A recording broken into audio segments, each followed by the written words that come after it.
Hello again. How was your Easter holidays? Well, I hope you enjoy as much as possible in your houses.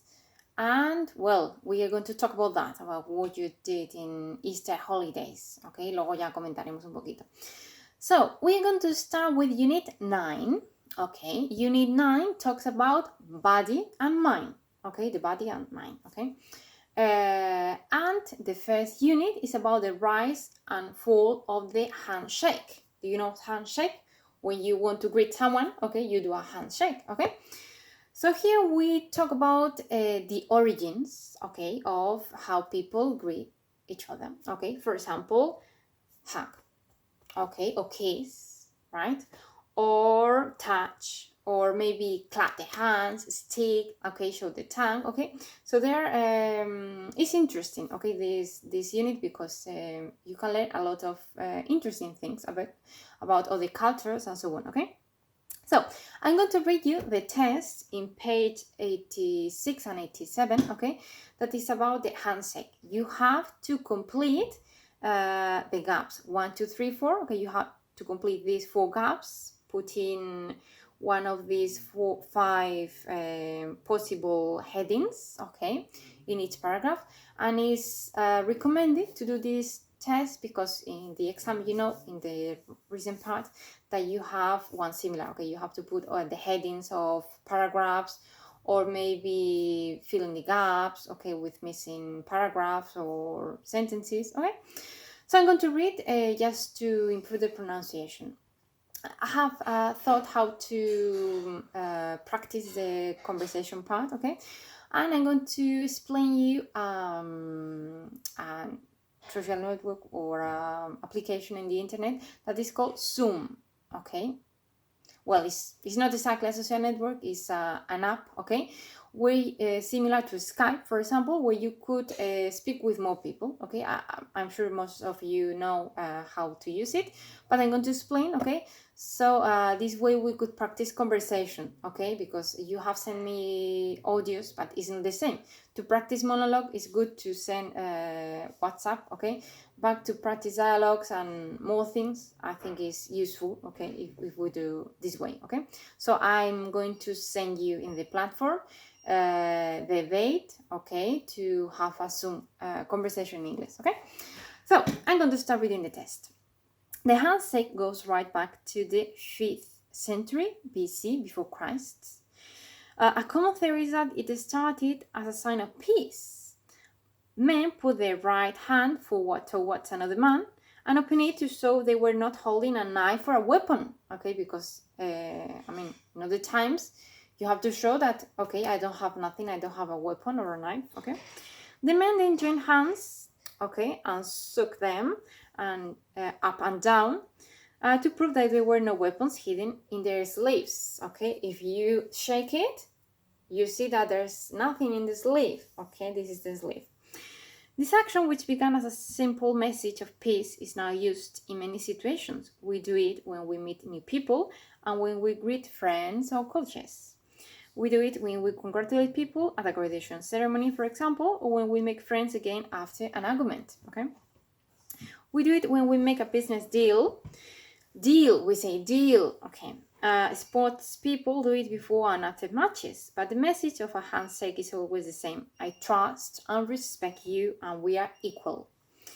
Handshakes are different around the world. If you plan to do business abroad, you will need to learn the right way to shake hands. If you get it wrong, you might give a bad impression. In most Western cultures, a strong handshake shows you are confident. If you shake another person's hand lightly and loosely, they will think you are weak, okay? So, not this way, okay, strong.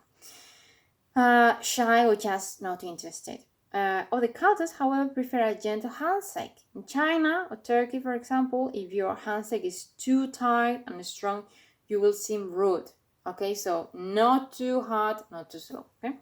In recent years, the handshake has become less popular in some countries because people worry they might catch germs. I mean, nowadays, you know a lot about that, okay? If they shake somebody's hands. A recent study in the USA showed that 40% of the population prefer not to shake hands. Okay, now it's 100%. I'm sure. Many are choosing a safe shake, like touching elbows or bumping fist. Okay, or even with the feet. Okay, so this test was done obviously before the coronavirus, but I mean, you know us about that. Okay, we transmit germs through the hands, through the contact. So there's people who prefer to do it with the elbow or even with the feet. Okay, so this is one part of the unit, the vocabulary related to body and actions. Okay, and the second part is the if present simple with will, want, or might. It means the conditionals. Okay, the first conditional. You know that in English there are 3 conditionals. Some experts said 4. Okay, we have the 0 conditional, that is present present. First conditional, present future or imperative. Second conditional, past would. And the third conditional, past perfect, would have past participle. It means conditional perfect. Okay, so to practice that, you have to go to page 150, okay, where you have the first conditional explanation. I have sent you several information as usual through the platform with the conditionals, all the conditionals, but we're going to focus on the first one, okay, and then vocabulary and interesting webs about the origin of shaking hands, okay, and also a recommendation, you know about that, but how to greet nowadays with the coronavirus, okay? So here in page 115, okay, in the grammar point, you see it? Okay, so you have examples. For example, if Pablo comes here, he will bring his family. So if is the first clause, the conditional clause. Si Pablo viene, if is always with the present.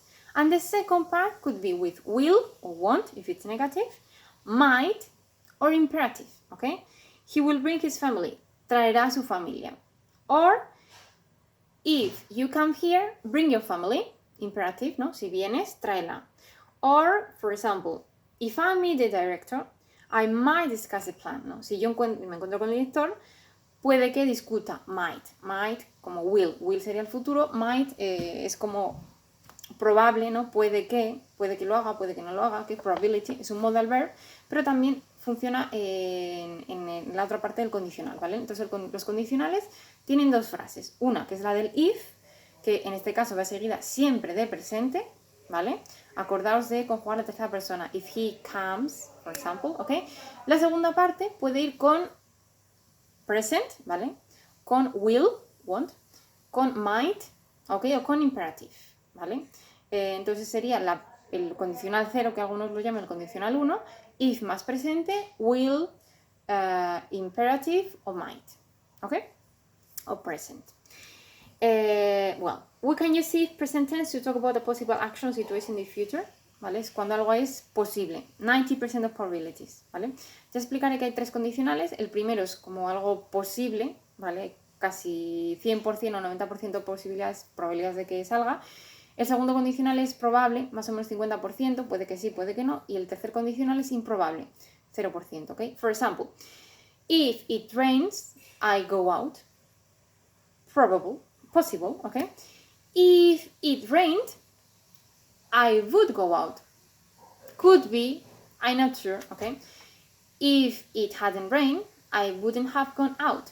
Impossible, okay? 3 conditionals. So, we can also use if with present simple with will, want, might, when we're giving advice to someone about the future in general, okay? You are telling someone about an advice in the future, okay? The if clause can come first or second. Remember that you have if present, will, or will if present is the same, okay? The if clause comes second, it comes first, we put a comma after it, okay? In the middle, comma, right? If we're not certain about the result, we can use might. Might, you know, that is something uncertain, okay? So, I send you the answers of the unit 9.1, the answers of the grammar point in page 150. Useful things, you want to practice more conditionals, you want to read more tests about the handshaking. Okay, and, well, keep in touch. Enjoy Monday. Bye-bye.